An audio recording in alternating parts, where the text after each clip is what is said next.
this is Kyle, and we are back here at Warrior Wrestling, and as you can see, we've got a fucking machine with us. Brian Cage is with us, AEW superstar. How you doing, brother, man? I'm all right, hanging in there. Just said somebody else, just hoping it doesn't rain. Hopefully it doesn't rain.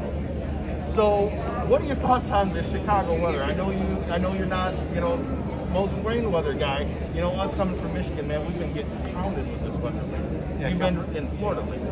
Well, talking about being fun rain, yeah, it's rain all the time there. But yeah, being from California, we're always in somewhat of a drought, I guess, so to speak. I think there's fires right now. They could use some rain right now to put those fires out. Funny enough though, because like last year, the year before, like the first two, not first two, but two big shows for Warrior Wrestling Weekend, also All Out and All In Weekend.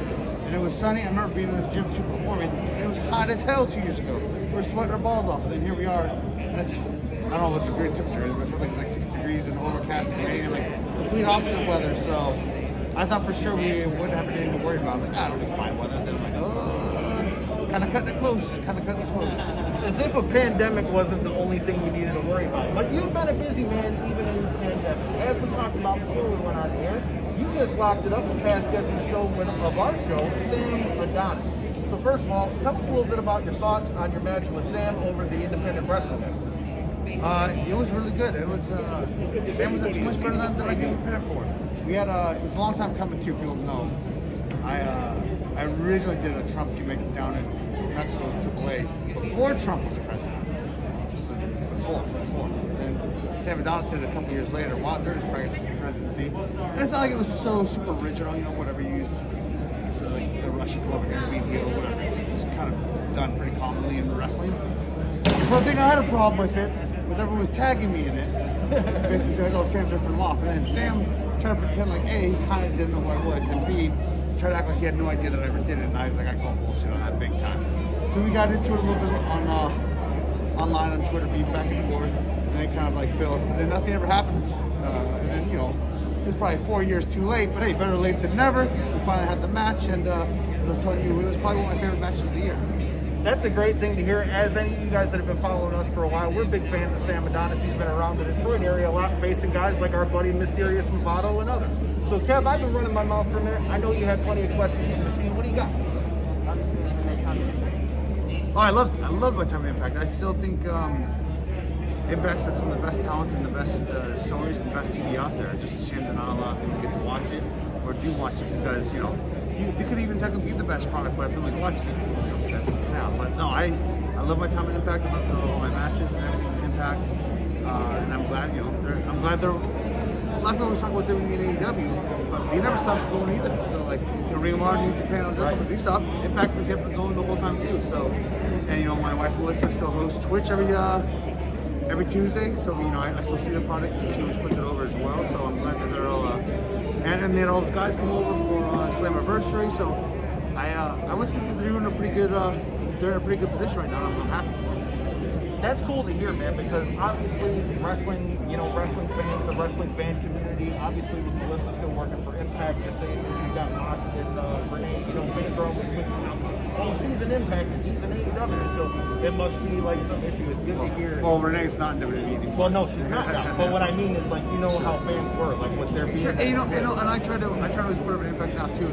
Not some, big opportunity and stuff I did there, but also everyone's so quick to bury Impact. They do a lot of things wrong. They're not, they do some things that I'm not always stoked about, and that does get buried for a reason. But I feel like nobody ever puts them over when they should be put over. It's like as soon as there's something negative to talk about, everyone's on the dirt sheets, everyone's on Twitter, everyone's on everything talking shit about Impact. But whenever they do something good, or have a great pay-per-view, a great match, or treat the talent well, or do something positive, everyone's silent on it. And I can't stand that just because I feel like, it's fine. You want to call them out when they do something you feel is wrong, okay, cool, but then you need to call them out when they do something right then too. So it's funny you say that, because obviously anybody that's been watching AEW, they're doing your thing with the FTW title. I saw a meme that had Paul Heyman in it, and it said, when you realize that TNA lasted longer than ECW and WCW. Yes, right. That further goes to your point of what you were talking about their longevity. When you really look at their roster, they've had a who's who there. When you really think about it, whether when you got them, that doesn't matter, because that's been a lot of the criticism with AEW, bringing over some of the guys they have, their ex-WWE. Talent, to me, is talent. So let's talk about another kind of talent. We talked about before that our show covers MMA. First of all, are you an MMA fan? If so, who are some of your favorites to watch? Yeah, I'm a huge MMA fan. I remember watching UFC 6 when I was a kid, like way before it was a popular thing. I remember too, at that time, I was a little kid. I was like, oh man, that stuff's kind of violent. No, I've loved MMA ever since. Obviously, Shamrock, I thought was a big turning point for everyone that wrestling basically into it. So out the gate, Shamrock was like my favorite one when we first started WWF. But since then, they're all different people. Man, I mean, love George St. Pierre. He was great. Mirko Cro Cop was my all-time favorite. It was such a shame. Hospital, right kick cemetery. That's right. It was such a shame that he was never pried Mirko in UFC. And I feel like he showed up and he just was like just not gonna check. Like, you go out there. It wasn't the same. No, he had like no intensity. He'd throw a couple of high kicks if he landed. He did. He'd be like, all right, well, I guess just pay me. I was like, what man? Where's this? Like, the only really saving grace in UFC that he had a few wins, but was when he got that devastating, I was so humiliated for him, that devastating high kick knockout against Gabriel Gonzaga. That was nasty. But then when he came back years later, then he beat Gabriel Gonzaga with elbows on the ground, which is his style. Yeah. That's a nice little way out, I guess. Nice little FU to it. Yes. So we got UFC 253s coming up. Adesanya and Costa. I don't know if you've seen any of the build-up on that. Yes. What are your thoughts on that fight? And who is the cage picker to win and come out as a middleweight champion? Adesanya was like everybody's picture by him being like the next Anderson Silva. Sure. You know, and he's great. And actually, I watched. I had him winning. I actually made a bet with a stranger at a bar in Barbados right before the pandemic hit too.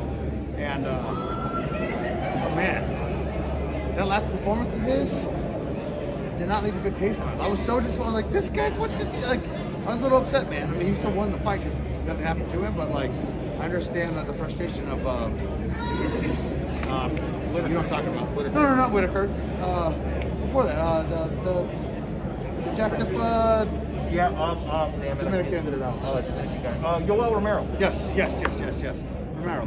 I was like, man, so like, now I hope he loses, just because I was so, I don't know, like you have guys who go out there, and we've lost a lot in a row now, and they're kind of the way out, like Anthony Pettis, something like that. At least they go out there and they still show out every time. And that's why like the fanfare or something, there's no problem keeping him under contract because exactly.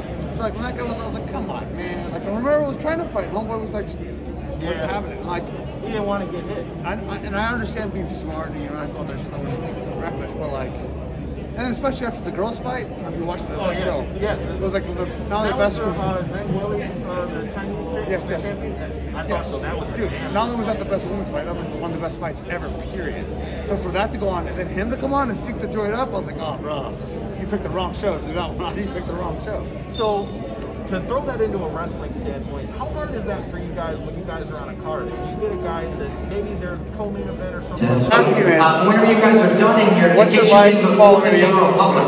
So at 6:15, if you're done, you want to go, meeting center court will take you over. And if not, we'll do another show at 6:30 before we let the general fans in at 6:30. If you want to take things back to your car and come back in, you can just come back in the main rooms, show the security guys your sticker. Again, at 6:15 and at 6:30, we'll take 2 trips to make people into the stadium and leave their spots. Indie shows that's usually better. Right. And then I was like, oh, where did you want to go? I'm like, I don't know, whatever. They showed me the card. I'm like, no, where do you guys want to go?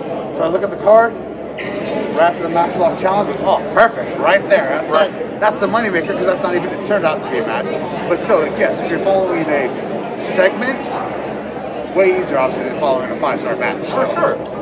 You know, I want the pressure I to deliver, but like, when you know that the match before you is just going to be amazing, you're like, shit, that's a lot to do. Yeah, right? Because it doesn't matter how good your match is, even matches just go to even better. Still, not only is it like, the crowd's going to be desensitized, A, because they saw much cool shit, and then B, they're going to be tired as well. Like, even if you have just delivered just as much, they already expelled that much energy for that, 15 minutes or whatever it was, so they're not going to have the same energy. So they're going to be on just a little bit, especially if there's no cooling off. Right.